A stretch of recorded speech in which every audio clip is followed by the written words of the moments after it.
அமைச்சர் பார்த்தாங்களா? பார்க்கவே கிடையாதுல்ல. இதையெல்லாம் அங்கே இருக்கிற மாணவர்கள் தெரிவித்த கருத்தின் அடிப்படையில் நான் தெரிவிச்சிருக்கிறேன். இந்த ஆதிதிராவிடர் இருக்கின்ற அந்த மாணவர் விடுதியெல்லாம் சரியான பராமரிப்பு இல்லை, சரியாக உணவுகள்லாம் தரமான உணவு கொடுக்கல. அந்த மாணவர்கள் கொடுக்கின்ற அந்த புகாரின் அடிப்படையில் தான் நாங்கள் அறிவிச்சிருக்கிறோம் அறிக்கையின் வாயிலாக. இதை இந்த அரசு போய் ஆய்வு செய்து அதில் என்ன குறைபாடு இருக்குல்ல அதை தீர்த்து வைக்கணும். அதுதான் ஒரு நல்ல அரசுடைய கடமை. அதுதான் ஆதிதிராவிடர் மாணவர்கள்னால் ஒரு ஏழை குடும்பத்திலேருந்து வந்திருக்காங்க, அவர்களுக்கு முழுமையான வசதியை செய்து கொடுக்க வேணும். நிதி ஒதுக்கீட்டு இப்போ தானே ஒதுக்கிறா, இன்னும் பல இடத்துக்கு போகலையே. ஏனுமென்னு திட்டமிட்டு அவர்கள் சொல்லுகின்ற கருத்து தான் ஒழிய மாணவர்களுக்கு முழுமையான அடிப்படை வசதி செய்து கொடுக்கல. அந்த மாணவருடைய குறைபாடுகள் தான் நான் சுட்டி காட்டினேன். சுட்டி காட்டினோடைய எதிர்க்கட்சியுடைய கடமை அது. இதை என்ன செய்யணும்? அரசாங்கம் சம்பந்தப்பட்ட அதிகாரிகள் எந்தெந்த விடுதியில் இப்படிப்பட்ட அடிப்படை வசதிகள் இல்லையோ அதை சரி செஞ்சால் பரவாயில்ல. அதை விட்டுட்டு நான் சொல்கிற கருத்துக்கு எதிர்மறை கருத்துக்கள் எந்த விதத்தில் நியாயம்? இன்னொன்று, இந்த திமுக கூட்டணியில் இருக்க விடுதலை சிறுத்தைகள் கட்சி திருமாவளவன் என்ன சொல்லியிருக்காருன்னா 99% ஜாதிப்பாடுகள் தமிழகத்தில் அப்படியே தான் இருக்கு அப்படின்னு சொல்லியிருக்காரு. குறிப்பாக நம்ம எல்லாம் ஒவ்வொருவருக்கும் ஒரு கருத்து இருக்குது, அவருடைய கருத்து அவர் சொல்லியிருக்கிறார். இன்னொன்று, செஞ்சி ராமச்சந்திரன் அதிமுகவில் அமைப்பு செயலாளராக இருக்காரு. அவர் தாவேக்காவில் இணைய உள்ளதாகவும் அவர்கிட்ட பேச்சுவார்த்தை நடத்த யார் அவருக்கு சொன்னாங்களா? இது வரைக்கும் எங்கிட்ட இல்லையா? அது வேணும்னு மாதிரி பொருளை கிளப்பிடுறாங்க. அனைத்து இந்திய அண்ணா திராவிட முன்னேற்றங்கிறது ஒரு கடல், புரியுதா?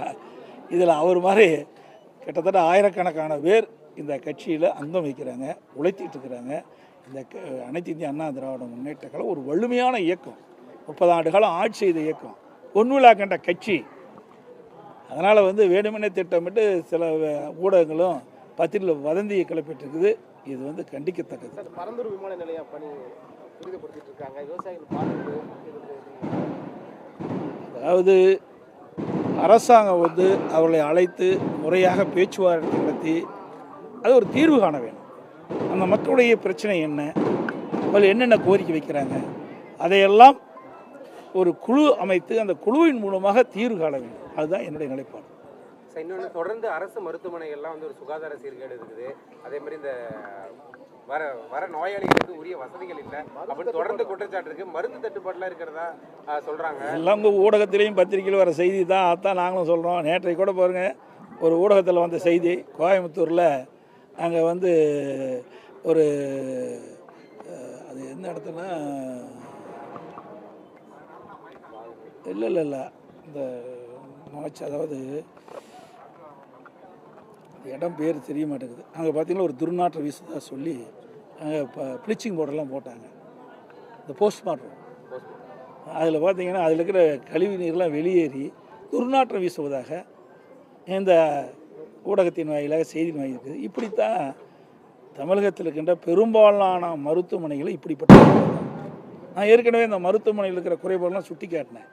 அதற்கு எதிர்ப்பு தான் தெரிவிக்கிறாங்களே ஒழிய இன்றைக்கி எதிர்க்கட்சி சொல்லுகின்ற குற்றச்சாட்டு அந்த அடிப்படையில் அங்கங்கே போய் ஆய்வு செய்து அதை சரி செய்ய வேணும். அதை விட்டு பாதகம் செய்பவரை கண்டால் நாம் பயங்கொள்ளலாகாது பாப்பா, மோதி மிதித்து விடு பாப்பா, அவர் முகத்தில் உமிழ்ந்து விடு பாப்பா. அண்மை செய்திகளை உடனுக்குடன் தெரிந்து கொள்ள இணைந்திருங்கள் இயம்நாடு தொலைக்காட்சியுடன்.